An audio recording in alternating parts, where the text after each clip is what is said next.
Hi guys, I've just pulled in at work and I'm actually running a little bit ahead of schedule, so I thought I would take this time to film the numbers update for May for my financial freedom journey.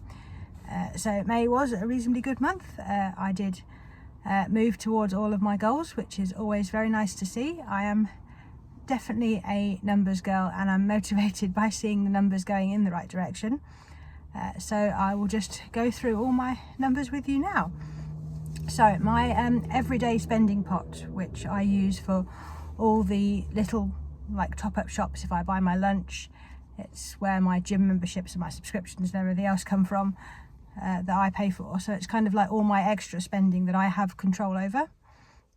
It's average for 2026 so far for a month had come down to £421.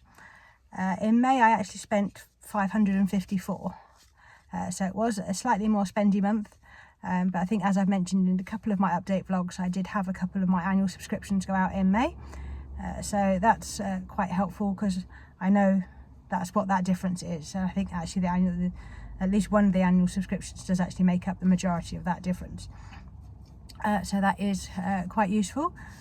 So I know that is in a good place, and hopefully I can start bringing that back down again. So the main focus of my financial freedom journey is my combined savings pots. So this includes my pension, my ISAs and other savings that I have, because I am working towards an early retirement goal in 10 years time. So I do hope to look at retiring in 2037, sorry, is what I'm aiming for at the moment. So that is my initial target.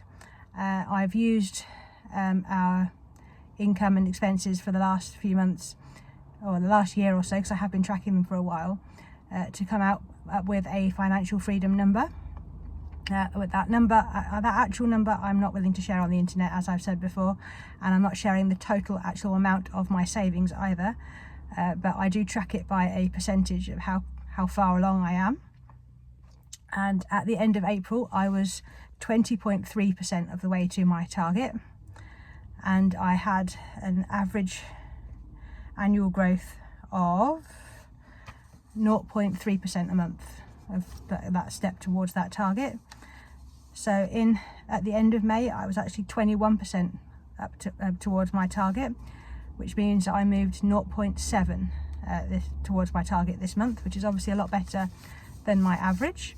So that's also going in the right direction. I think I'm starting to feel some of the effects of compounding, which hopefully will take off and do reasonably well. So the last part of my challenge that I'm tracking is my passive income. So this is income other than from the job I'm currently sitting at. And my average for 2026 so far is £60.61 a month.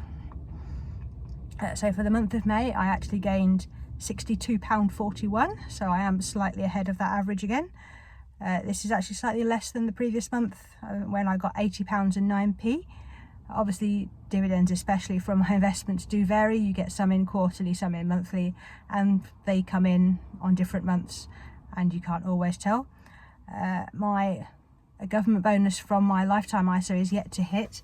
There was one due at the, excuse me, I'm just readjusting. There was one due at the end of May, but due to all the bank holidays and the weekends, it didn't actually hit my account until the very beginning of June. So it's possible that one will double up in June if the one due at the end of June hits when it's meant to.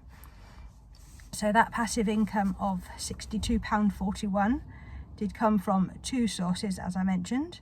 So I did have some dividend income.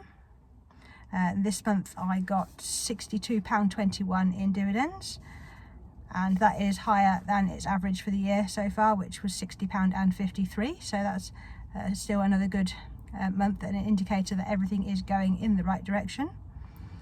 And the other part of that income was the last 20 pence.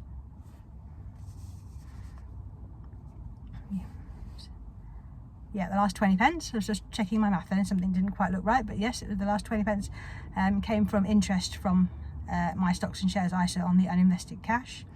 So that, yep, that was 20 pence for May, and that is also better than its average of 9 pence a month for the year so far. So that is still doing well. So everything appears to be moving in the right direction, and I'm quite happy with how everything is going. I am going to try and hopefully speed it up slightly as the compounding hits, and I'm hoping to get some side hustle type money coming in shortly. So we'll see how that goes, and I will see you in the next update. Bye.